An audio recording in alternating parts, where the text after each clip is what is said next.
Hello and welcome into the Locked On Wolves podcast. We are live on the POSTCAST following the Timberwolves loss to the Brooklyn Nets on Friday night. Marney Gellner of Valley Sports North joins the show to break down the game. The Locked On Wolves postcast starts right now. You are Locked On Wolves postcast, part of Locked On Sports Minnesota. Your team every day.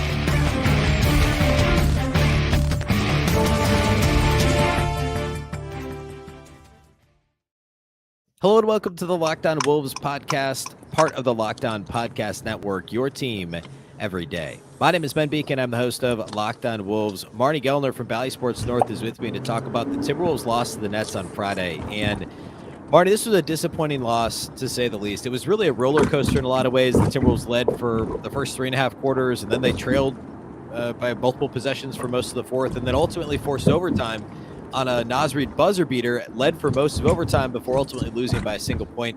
Again, just a roller coaster, really tough loss for the Wolves. Yeah, I mean, you just gave me like 4 storylines there in your opening comment, because that's kind of how the game went. Yeah. It felt like through much of it that the Wolves should have been up by 15, and they were only up 6 or 8 because the Nets just hung around, even when it felt like they were being so outplayed. But then the scoreboard didn't really match the eye test. And then the Nets had the big third quarter. Then the Wolves had to come back and have the big fourth quarter. And then you mentioned the Naz Reid shot. I mean, yeah, it was kind of all over the place. And the Wolves just, man, I feel like they let one slip tonight. They've got to be really frustrated with the way that one went down. Yeah, I mean, there's a couple of, like, the bigger picture way to look at this is hey, the Wolves played well for most of the game. The Nets are obviously everybody knows who the Nets traded away. Brooklyn's still a pretty good team. They've been close to 500 since the trade deadline. They played well lately. They'd won 3 in a row before losing a tough game in Milwaukee on Thursday night. And they've got some good perimeter defenders. They've got a couple good offensive players. They're well coached. I mean, it's still a pretty good Brooklyn team, and the Timberwolves were the better team for the first 3.5 quarters, and then for most of overtime, or first 2.5 quarters, I should say, and most of overtime. So it's frustrating more because it was such a winnable game, and I think Brooklyn's a worthy opponent, but it's like, hey, this 2-game homestand, a couple of very winnable games that the Timberwolves dropped. Now you go back on the road, and then after the Atlanta game next week, the schedule gets tougher again. I guess let's start with the end of this game. The Timberwolves, I thought, in general, executed well for most of the fourth quarter, for much of overtime. I thought they got some pretty good looks. We'll talk about Ant here in a little bit. He might have forced some things. Well, he did force some things, but they generated some open looks. They just couldn't make open shots, and they didn't make enough shots at the free throw line either. In fact, overall, over the second half of the game plus overtime, so third quarter, fourth quarter, and overtime, the Timberwolves made only 2 3-pointers. After halftime. One was the Anthony Edwards game time 3 with just under 2 minutes to play in regulation. The other was the Naz Reid buzzer beater at the end of regulation. That's it. And the Wolves missed 11 free throws in this game, a 1-point loss. So you get outshot at the beyond the arc and at the free throw line that badly in a 1-point game. It doesn't bode well. No, and when you play a 1-point game, you're looking for any little separator, and those were actually big separators in this game. You mentioned the shooting, and the Wolves just, man, they've been off. And like Tuesday against Philadelphia, Anthony Edwards had 32 points. The rest of the starters combined for 22. Well, tonight, for the most part, the rest of the starters were there, but it was either not enough or it wasn't spread out far enough. And Chris Finch brought up the bench in his post-game comments, just saying like the reserve haven't given them enough over the last couple of days, and it was kind of a quieter night, not like that shot Naz Reid made. He was 0 for 2 until he hit that 3-pointer, and for whatever reason, this just wasn't the Naz Reid game, which in general is okay, but when you also have Jalen Noel still out with his knee issue, and you have Jordan McLaughlin just not really connecting much, and you have Mike Conley having a quieter night offensively, like those things can't all happen in the same game. And it's a bit of a power outage, and whether it's anyone not named Ant or whether it's the combination of the bench, like the Wolves they can't afford it right now, because you see what happens. They're right there. They have a winnable game, and it just, any little thing like that makes the difference. And there you go, 1 point loss. Yeah, I mean, the Nets made 7 more threes, so that's 21 more points beyond the arc. The Nets made 6 more free throws. That's 6 points there. I mean, combined, that's 27 points in a 1 point loss in overtime. In overtime itself, the Wolves jumped out to it. They had a 3-point lead with just about a couple minutes to play. Let's see, I have it right here. They had a 3-point lead after an Anthony Edwards, well, actually, it was a 1-point lead, and then Ant had that possession where he had 2 blocks on one possession. I think both left-handed blocks with about 2 minutes to play in overtime. First 2 blocks, Dinwiddie. Dorian Finney-Smith gets the rebound. Then Ant blocks Finney-Smith's layup attempt at the end of the shot clock, and it becomes a shot clock violation. Then Ant hits a tough mid-range jumper himself on the other end.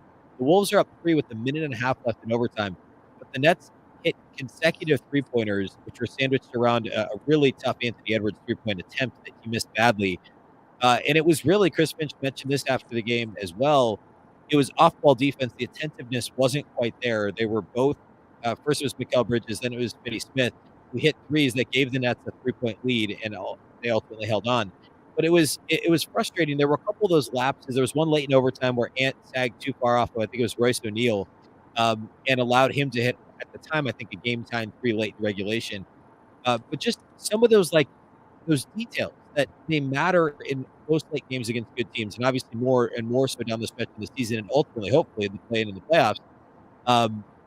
It's just those sorts of moments are magnified when the game is so close. I just think off-ball defensive lapses were an issue late in this one against the Brooklyn team that has been pretty so-so. They've been really up and down offensively since the trade deadline, but that really cost the Wolves in this game. And one thing that the Nets have been doing since the trade deadline is shooting a lot more three-pointers. Before they made the trade, they were 21st in the league in attempts, three-point attempts per game. After the trade, and since the trade, they're 6th. So they jumped up. They're shooting about 9 more three-pointers per game. They're not always making them. They didn't see the makes and the percentage go up as dramatically, but a lot of times it will follow. And just the fact that they're getting the shots up, that's exactly what they're doing. They're shooting 9 more threes per game just in the month since the trade deadline. So when you're talking about the Wolves needing to pay attention to off-ball defense, and for Chris Finch to even point out, like, that was one thing that we had on our radar was contesting their threes and, keeping an eye on your man when the ball's over there because he's trying to get loose for a three. And then it happens in a game, and then you are outscored that distinctively from the 3-point line. Like, that has to be a real frustration for the coach. It's one thing, I'm guessing, if it pops up within a game and you're trying to address it within a game and you're trying to change on the fly, but when it's part of your game plan and it's in shoot around and it's part of your film study, then that is a different layer of frustration where then you think, well, is it attention to detail? Is it preparation? Where's your mindset? All of those things kind of come into play. And it seems like this particular issue would fall into that category, which you don't want when you have 15 games left to play and you're in the position the Wolves are. Let's talk about our title sponsors of the postcast tonight. That's our friends over at FanDuel. The midway point of the NBA season has come and gone, and now is the perfect time to download FanDuel, America's #1 sportsbook, because new customers get a no-sweat first bet up to $1,000. That's bonus bets back if your first bet doesn't win. Just download the FanDuel Sportsbook app. It's safe, secure, and super easy to use. Then you can bet on everything from the money line to point scores and threes drained. Obviously, a ton of fun college basketball upcoming. Check that all out over at FanDuel. Also, the Wolves play next at Atlanta on Monday. Go check the line there. Also, player props and more. FanDuel even lets you combine your bets for a chance at a bigger payout with the same game parlay. Don't miss the chance to get your no-sweat first bet up to $1,000 in bonus bets when you go to FanDuel.com/lockedon. That's FanDuel.com/lockedon to learn more. Make every moment more with FanDuel, an official sports betting partner of the NBA. In terms of individual Wolves player performances in this game, I thought this was one of Rudy Gobert's better games of the season. I thought he played well overall. He was really good early. Naz Reid had a couple rough stints, and so Rudy played a lot more in the middle stages of the game. Naz actually only ended up playing 11 minutes total. Gobert played 42 in an overtime game. Rudy had 26 and 13, shot 12 of 15 from the field, 26 and 13, 4 assists, 4 steals, only 1 turnover, seemed to always be in the right place at the right time. And it wasn't just Mike Conley. We also saw Kyle Anderson. We saw some Jaden McDaniels passes to Rudy. It just seemed like the flow of the Wolves offense, the chemistry with Gobert was much better. Really kind of the only blemish in his game was the 4 consecutive missed free throws he had late. And I think he talked about that post game as well. But in general, it has to take away from it a little because they lost by 1, but it still was overall one of Rudy's better games in a Timberwolves uniform. It definitely was, and I thought his activity really stood out. Just the way he was moving and the way he was positioning and the way he was looking for lobs. He was so available, it felt like, that he really helped himself out, where sometimes you feel like he's, I don't know if I don't mean lost like he doesn't know what he's doing, but lost like he kind of gets swallowed up. But this game, he was very obvious. He had, you mentioned the 12 made field goals. 10 of those were assisted. So he was such a target that was noticeable and available for his teammates, and they were looking for him. And he had a couple of really powerful slam dunks, which you always love to see because he puts that extra authority in it, which sometimes is lacking on some of his shots. It was a Rudy game for sure. Season high in points, season high in the field goals made. But man, if he could take anything back, it would be those 4 free throws that he ended up missing down the stretch. And for all intents and purposes, he has had a very good free throw shooting season. Mm-hmm. So it's uncharacteristic for him. And one of them, when he had the 2 shots, was halfway down the net and just rattled out. And those are obviously frustrating. But if we're going to take the positive, it is the activity level and just the positioning and being around the rim just constantly was a very good Rudy Gobert offensive game, no question. Yeah, Kyle Anderson had a double-double as well, 15 points, 11 assists, and 7 rebounds for Anderson. Ant had big numbers, 32 points, but it was not one of Anthony Edwards' better games. There were obviously high moments, the 2-block possession in overtime that I talked about a little bit ago. A couple of really tough shots he made. He had a really nice dunk early in the game. But in general, 32 and 6, 12 of 26 shooting, only 3 of 9 outside the arc. The shot selection was a little bit iffy.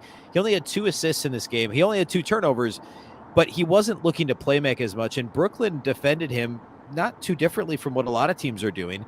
Although Finney Smith is an excellent on-ball defender, and he took him one-on-one at times and did a pretty good job into forcing Ant to some, kind of goading him into some tough shots, really. And late in the game in overtime, I guess the final possession, actually, Ant kind of got trapped on the left side of the floor and got the ball to Conley. Conley didn't really get off a good shot. It just felt like the decision-making was a little off for Ant in this game. And even though the point total was nice, it wasn't one of his better games, in my opinion. Yeah, I think you're spot on with that, Ben. I think it was for me a step back in the wrong direction in terms of ISO ball, and the results of the shots, a couple of them that he took, like he missed badly on a couple of shots. One was a 3-pointer that just clanked off like rim to backboard off the side. It was really off. And one was at the end of regulation when he was on the right side and he just kind of went up for a tall, almost skyhook looking thing, and it just hit the backboard and nothing else. Super uncharacteristic of Anthony Edwards. And I feel like those types of shots are the result of really forcing it.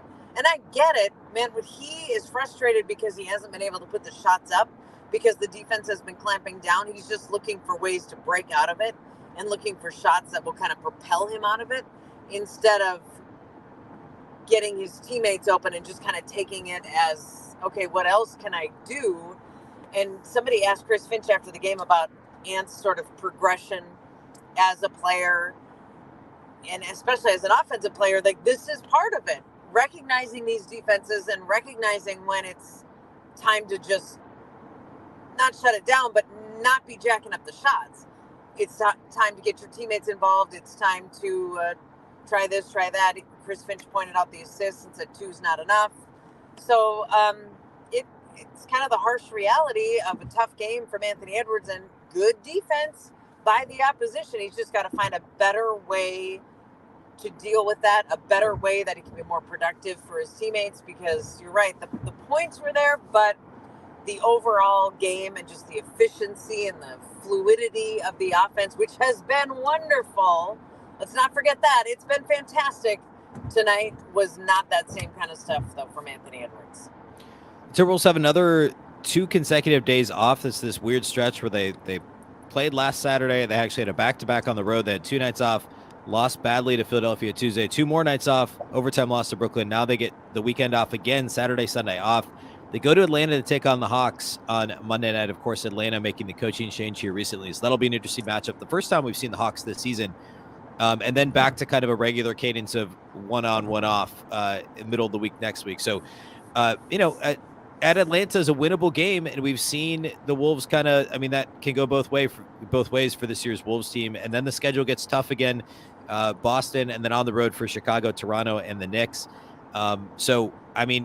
We said this before, the Brooklyn game. It felt like this was an important game to get. The Wolves could have been 5th in the Western Conference if they'd won. They would have been tied with the Clippers, but have the tiebreaker. Yeah. Instead, they're now back to 8th in the West, and 4 of the next 5.